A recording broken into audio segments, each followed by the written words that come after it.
तो good morning, good evening, good afternoon, जहाँ भी आप है, जब भी आप है, बहुत बहुत शुक्रिया मेरे इन वीडियोस को देखने के लिए। मेरा नाम है डाविंची जेरेमी और आज मैं जुड़ा हूँ कार्ल रोनेफेल्ड के साथ और इस वक्त हम बैठे हैं उसके मून बेस पे और हम ये वीडियो बना रहे हैं। और ये समय मेरा फेवरेट समय है पूरे हफ्ते का, क्योंकि मैं आपसे मिलता हूँ डाविंची और हम कुछ बढ़िया वीडियोस बनाते हैं। लोगों को ये वीडियोस पसंद आते हैं और मेरे ख्याल से ये बहुत जबरदस्त चीज़ है। एग्जैक्टली। तो हम आज बात करने वाले हैं हमारी फेवरेट सब्जेक्ट के बारे में, जो है बिटकॉइन और इथेरियम। मुझे नहीं पता कि आप कभी इथेरियम के बारे में बात करते हो या नहीं कार्ल। नहीं, मैं करता हूँ, बिल्कुल करता हूँ। ओके, पर मोस्टली बिटकॉइन के बारे में करते हैं ना आप। हाँ, मेरा फोकस बिटकॉइन पे होता है, पर मैं इथेरियम पे भी बहुत ज़्यादा बात करता ही हूँ उसके बारे में। तो मुझे ये बताइए, इथेरियम के बारे में आपको क्या अच्छा लगता है? तो सबसे पहले तो इथेरियम को फर्स्ट मूवर एडवांटेज है। सबसे पहली वो एक क्रिप्टो करेंसी थी बिटकॉइन के बाद जो इतनी सक्सेसफुल रही, और उसके बाद इसी की वजह से उसके बाद एक प्राइस हिस्ट्री भी है जो इसे और वैल्यूएबल बनाती है। और मैं ये कहना नहीं चाहता, पर एक तरीके से सच भी है कि इथेरियम जो है वो ऑल्ट कॉइन्स का बिटकॉइन है। ये सही चीज़ नहीं है कहना, पर मैंने इथेरियम को होल्ड किया है अपने क्रिप्टो करियर की शुरुआत से। मतलब जब से मैं क्रिप्टो में घुसा हूँ, 4-5 साल पहले की बात है ये, तब मैंने इथेरियम को खरीदा था। तब से लेकर अब तक मैं इथेरियम को होल्ड करता हूँ और लगभग 10 से 15% मेरे पोर्टफोलियो का जो है वो इथेरियम में है। इसमें से काफ़ी सारा बिटकॉइन में है, बट 10-15% इथेरियम में भी है। और इसके अलावा मेरे पास कुछ दूसरे ऑल्ट कॉइन्स भी हैं। तो इथेरियम को फर्स्ट मूवर एडवांटेज है और बहुत सारे डेवलपर्स हैं और एक नेटवर्क का इफेक्ट है। फीस के साथ थोड़ा बहुत इशू है, ऑफ कोर्स बहुत ज़्यादा फीस है इथेरियम नेटवर्क की, पर मुझे लगता है कि ये सारी चीज़ें समय के साथ फिक्स हो जाएंगी। पर मेरे ख्याल से इथेरियम को होल्ड करना भले थोड़ा सा ही बहुत ज़्यादा ज़रूरी है और सबको करना चाहिए। मेरे ख्याल से आपके पोर्टफोलियो में इथेरियम का होना बहुत ज़रूरी है। मेरे ख्याल से ये एक सच स्टेटमेंट है। बाकी कंपेटिटर्स से ज़्यादा ज़रूरी है इथेरियम मेरे ख्याल से। पर हाँ, अगर आप इथेरियम को होल्ड कर रहे हैं तो उसके कंपटीशन में जैसे दूसरे ऑल्ट कॉइन्स हैं, जैसे सोलाना हो गया, पॉलीगॉन हो गया, मैटिक, तो ये सारे भी होल्ड करना ज़रूरी है। तो एक्सपोजर होना चाहिए आपको सभी का, लेकिन इथेरियम को फर्स्ट मूवर एडवांटेज है, इसके लिए वो थोड़ा सा अच्छा है। जी हाँ, बिल्कुल। तो मेरे ख्याल से इथेरियम जो है वो इसलिए भी अच्छा है क्योंकि हम उससे ट्रांसफर कर सकते हैं हमारे सारे के सारे फाइनेंशियल प्रोडक्ट्स को। मतलब हमारे सारे वो पैसे जो हमारे सेंट्रलाइज सिस्टम है, जैसे जो बैंकों में है, उसे हम उठाकर डिसेंट्रलाइज्ड दुनिया में डाल सकते हैं इथेरियम का इस्तेमाल करके। तो मेरे ख्याल से इथेरियम बहुत अच्छा है इस मामले में। लेकिन हाँ, एक और चीज़ है कि इथेरियम जो है वो 100% डिसेंट्रलाइज्ड नहीं है। क्या आपको पता है ये? हाँ, मुझे पता है, क्योंकि वितालिक जो हैं वो इथेरियम के फाउंडर हैं। तो गवर्नमेंट को अगर इथेरियम पे कब्जा करना है तो वो किसी पे अपनी गन्स को पॉइंट कर सकते हैं। कोई फेस है, कोई इंसान है जिस पे वो गन पॉइंट करके ये कह सकते हैं कि भाई एक नया सॉफ्टवेयर अपडेट लाओ इसमें, जो सारे के सारे ट्रांजैक्शंस को फिर से उल्टा कर देगा। और यही चीज़ है जो बिटकॉइन को एक एडवांटेज देती है। बिटकॉइन में ऐसा नहीं है। बिटकॉइन पूरी तरीके से डिसेंट्रलाइज्ड है। कोई एक इंसान नहीं बैठा है बिटकॉइन के ऊपर बिटकॉइन को कंट्रोल करने के लिए। जी हाँ, ये बिल्कुल सच बात है। इसीलिए बिटकॉइन सबसे बेस्ट चीज़ है मेरे लिए, और बिटकॉइन हमेशा मेरे लिए नंबर 1 क्रिप्टो रहेगा। वो सच में एक डिसेंट्रलाइज्ड और एक सिक्योर और एक रेवोल्यूशन लेके आने वाला करेंसी है, क्रिप्टो करेंसी। और वो लोगों का पैसा है, सारे लोग उसे कंट्रोल करते हैं, और उसके अलावा जो भी है दुनिया में वो सब कुछ बस बिटकॉइन की परछाई है एक तरीके से। मेरे ख्याल से ये मेरा मानना है। पर मैं एक मैक्सिमलिस्ट नहीं हूँ, मैं सिर्फ बिटकॉइन को होल्ड नहीं करता हूँ, मैं और भी काफ़ी सारे ऑल्ट कॉइन्स को भी होल्ड करता हूँ। जैसा मैंने पहले भी कहा है, मैंने लगभग 360 से ज़्यादा क्रिप्टो स्टार्टअप्स में इन्वेस्ट किया है और ये सारे प्री सेल में हैं। तो इसका मतलब ये होता है कि मेरे वॉलेट में इस वक्त 360 से ज़्यादा टोकन्स हैं अलग अलग इन क्रिप्टो स्टार्टअप्स के। तो मेरा ये बताने का यही मोटिव है कि मैं बहुत ज़्यादा बुलिश हूँ ऑल्ट कॉइन्स पे भी, और मुझे विश्वास है ऑल्ट कॉइन्स पे, लेकिन इतना विश्वास नहीं है जितना मुझे बिटकॉइन पे है। बिटकॉइन पे मुझे सबसे ज़्यादा विश्वास है क्योंकि मुझे बिटकॉइन और ज़्यादा समझ में आता है, ज़्यादा अच्छी तरीके से समझ में आता है। ओके, तो आप बुलिश हैं ऑल्ट कॉइन्स पे, और मैंने आपके वीडियोस देखे हैं जहाँ आप कहते हैं कि ऑल्ट कॉइन का एक सीज़न आने वाला है। तो हाँ, मैं कहता हूँ, और मैं बहुत समय से रुका हुआ हूँ इसके लिए। जी हाँ मैं भी रुका हुआ हूँ, मैं भी देख रहा हूँ काफ़ी समय से। पर हाँ, वो चार्ट्स पे दिखता है। अगर आप डोमिनेंस के चार्ट पे एक नज़र डालेंगे, और अगर आप डोमिनेंस के चार्ट पे नज़र लगाएंगे, तो आपको पता चलेगा कि वहाँ पर एक बेरिश डाइवर्जेंस है, और जब हम ऊपर जाते हैं तो वो दिखती है बेरिश डाइवर्जेंस। डोमिनेंस के चार्ट पे, डेली चार्ट पे ट्रिपल बेरिश डाइवर्जेंस है, 3 टॉप्स वाली। तो इसका मतलब ये होता है कि नीचे, उस चार्ट को नीचे लाने के लिए बहुत सारा प्रेशर है। तो अगर वो नीचे जाता है तो उसका मतलब ये होगा कि सारे ऑल्ट कॉइन्स ऊपर जाएंगे।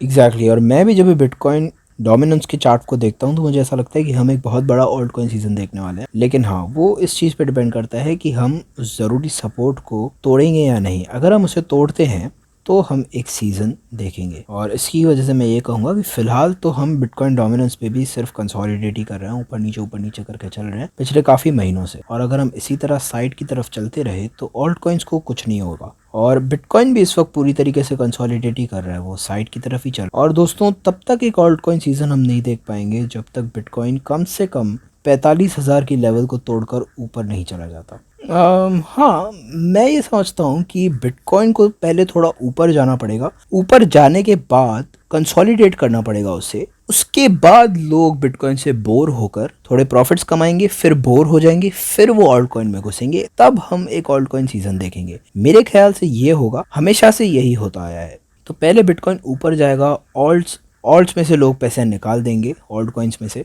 और फिर जब बिटकॉइन साइड की तरफ जाएगा या कंसोलिडेट करेगा तब ऑल्ट कॉइन सीजन हम देखेंगे, जैसा मैंने अभी भी बताया। हाँ, सही बात है, मैंने भी ये नोटिस किया है। सबसे पहले बिटकॉइन एक बहुत बड़ी मूव करता है, फिर हम थोड़ा कंसोलिडेट करते हैं और उसके बाद हम देखते हैं कि सारे ऑल्ट कॉइन्स भी साथ में ऊपर जाना शुरू करते हैं। हमेशा से यही केस रहा है। पर मेरे ख्याल से बिटकॉइन का बहुत ज़रूरी है 45,000 की लेवल को तोड़ के ऊपर जाना और एक बहुत ज़बरदस्त डेली और हफ्ते का अप ट्रेंड बना देना, इसके पहले कि ऑल्ट कॉइन्स में एक छोटा सा भी चांस हो कोई भी बड़ी मूव करने का। क्योंकि इस वक्त अगर आप कॉइन मार्केट कैप पे जाएंगे तो आप देखेंगे कि एक एक ऑल्ट कॉइन बहुत ही बड़े डाउन ट्रेंड में है पिछले 2-3 महीने से। और ऐसा एक भी कॉइन नहीं है जो इस बड़े डाउन ट्रेंड को मिस कर रहा है। सारे कॉइन्स बहुत नीचे चल रहे हैं इस वक्त। और सारी की सारी चीज़ें दोस्तों बिटकॉइन के ऊपर ही निर्भर हैं। बिटकॉइन अभी भी राजा है और हमेशा रहेगा। हाँ, ये सच बात है। पर मैंने थोड़े ऐसे कॉइन्स देखे हैं, अगर आप क्रिप्टो बबल्स पे जाएंगे, ऐसे कुछ कॉइन्स हैं इस वक्त जो काफ़ी बढ़िया तरीके से काम कर रहे हैं। वो बिटकॉइन के अगेंस्ट में प्राइस किए हुए हैं और वो कुछ में उनमें से ऑल टाइम हाई के आसपास पहुंच रहे हैं। और मैंने ट्विटर पे एक जोक ट्वीट किया था कि दोस्तों, मैं रुक नहीं सकता इस ऑल्ट कॉइन सीज़न में ब्रेक इवन करने के लिए।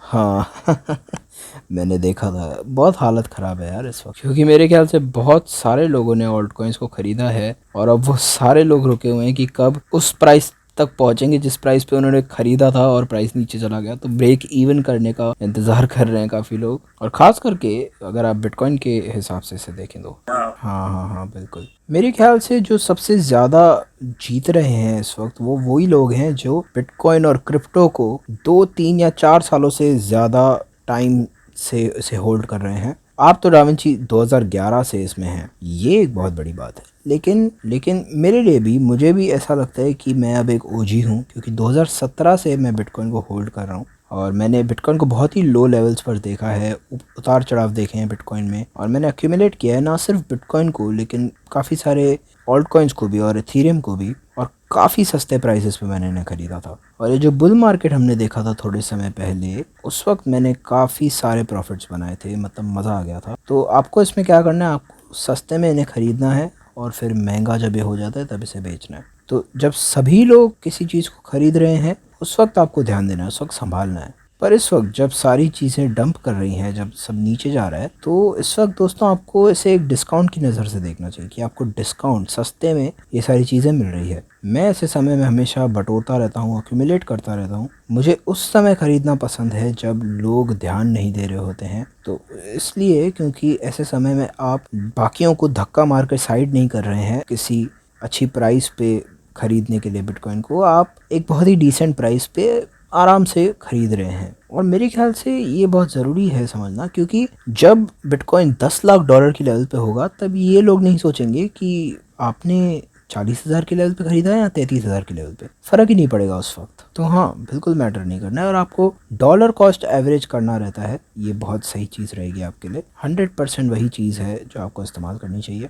अगर आप समय में पीछे जाएं और जैसे आपने बिटकॉइन को ख़रीदा था जब वो 60 सेंट पे था, जब मतलब डॉलर भी नहीं था एक। आपने $1 पे भी खरीदा, आपने $10 पे भी खरीदा, और आपने $32 पे भी खरीदा, और 32 के बाद वो क्रैश होकर नीचे आ गया था $2 की लेवल पे। लेकिन आपको मतलब काट साट के एक बहुत ही ज़बरदस्त एंट्री प्राइस मिला जिस पे आप एंटर कर पाए। $1000 के नीचे अगर किसी ने भी खरीदा है बिटकॉइन को तो वो तो मतलब राजा है, उसको ज़बरदस्त प्राइस मिला है बिटकॉइन का। बिल्कुल जैसे मैं विश्वास करता हूँ कि कोई भी प्राइस $1 लाख के नीचे अगर है तो वो एक ज़बरदस्त प्राइस है बिटकॉइन को ख़रीदने के लिए।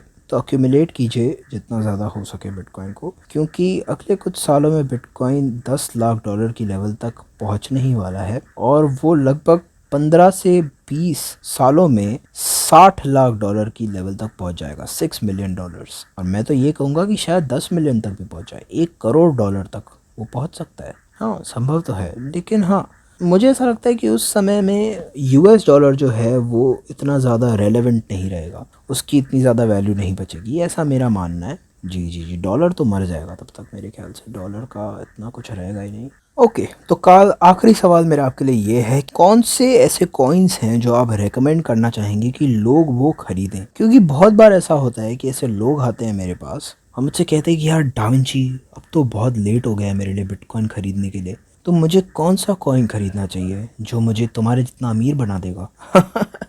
तो क्या आपको भी ऐसे सवाल आते हैं? मुझे ये सवाल हमेशा मिलते हैं। तो आपका क्या कहना है, आप कौन से कॉइन रिकमेंड करेंगे? वैसे यार देखो, मुझे कॉइन्स रेकमेंड करना बिल्कुल नहीं पसंद है, क्योंकि मुझे ऐसा लगता है आपको अपनी खुद की रिसर्च खुद करनी चाहिए। क्योंकि ऐसे 20 कॉइन्स हैं लगभग जो मैं रेकमेंड कर सकता हूँ, वो सारे कॉइन्स मुझे पसंद है, वो सारे कॉइन्स मैं होल्ड करता हूँ, लेकिन मैं एक कॉइन चूज़ नहीं कर सकता आपके लिए, क्योंकि उस तरीके से काम नहीं करता। मैं एक चूज़ कर सकता हूँ, कास्ता। कास्ता खरीदिए आप, कास्ता।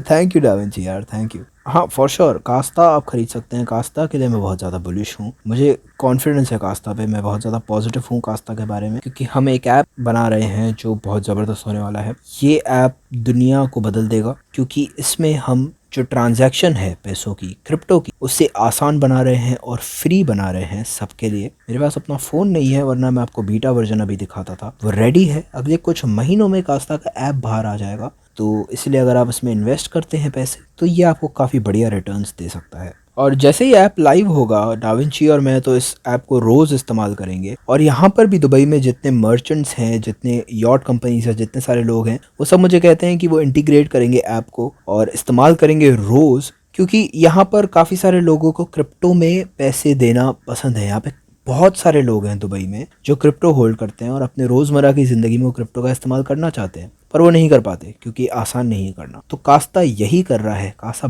बहुत आसान बना रहा है आप लोगों के लिए क्रिप्टो को इस्तेमाल करना नॉर्मल चीज़ों को करने के लिए। जैसे अगर आप कोई होटल में जा रहे हैं खाना खाने का अगर आपको बिल भरना है क्रिप्टो से, आप कास्ता का इस्तेमाल करके भर सकते, भले ही कितना बिल आया हो। और दोस्तों, कास्ता की वेट लिस्ट को साइन अप करना मत भूलेगा। कास्ता.io इस वेबसाइट पे जाइए और इस वेट लिस्ट पे साइन अप कर दीजिए, तो जो भी नोटिफिकेशंस होंगे वो आपको मिल जाएंगे आपके ईमेल पे। क्या कोई और कॉइन है जो आप रिकमेंड करना चाहेंगे काल हमारे ऑडियंस को? हाँ बिटकॉइन, हाँ बिटकॉइन, जी हाँ, मैं भी सेम कहूँगा। और इथेरियम और बाइनेंस कॉइन मेरे लिए, क्योंकि ये सारे जो कॉइन्स हैं ये ब्लू चिप कॉइन्स हैं, इसमें अगर आप पैसे डालेंगे तो रिस्क बहुत कम है। लेकिन देखिए, गारंटी कभी भी नहीं है, अपनी रिसर्च आप खुद कीजिए, उसके बाद ही आप अपने पैसों को डालिएगा। ये फाइनेंशियल एडवाइस नहीं है, अपनी रिसर्च आप खुद कीजिए। तो दोस्तों, आप लोग हमें बताइए कि कौन सा ऑल्ट कॉइन हमें खरीदना चाहिए। कमेंट करके इसी वक्त बताइए कि टॉप ऑल्ट कॉइन कौन सा है आपके हिसाब से जो इस वक्त लोगों को खरीदना चाहिए। और अगर ऐसा कोई कॉइन आता है जिस पे सबसे ज़्यादा लाइक मिलते हैं उस कमेंट को, तो मैं उसका एक रिव्यू बनाऊंगा अपने चैनल पे। परफेक्ट है। अगर आप वो रिव्यू वीडियो देखना चाहेंगे दोस्तों, तो इसी वक्त इस चैनल डाविंची J15 हिंदी को जाकर सब्सक्राइब कीजिए। और द मून हिंदी भी है, द मून हिंदी को आप जाकर सब्सक्राइब कर सकते हैं। दोनों की लिंक मैं आपको नीचे दे दूंगा, ओरिजिनल चैनल्स की भी लिंक मैं आपको दे दूंगा, आप उन्हें भी जाकर सब्सक्राइब कर सकते हैं। ओके दोस्तों, तो बहुत बहुत शुक्रिया इस वीडियो को देखने के लिए। अब हम आपसे अगले वीडियो में मिलेंगे। चलिए बाय।